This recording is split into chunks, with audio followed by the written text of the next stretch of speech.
You ask Tiger to solve. This deals with linear equations with one unknown.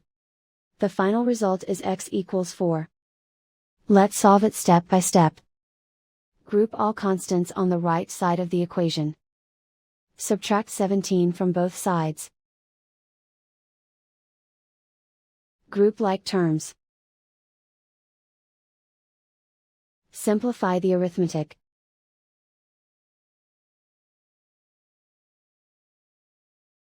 Isolate the x. Divide both sides by -3.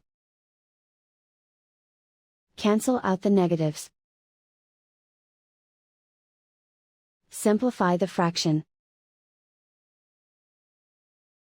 Cancel out the negatives. Find the greatest common factor of the numerator and denominator. Factor out and cancel the greatest common factor.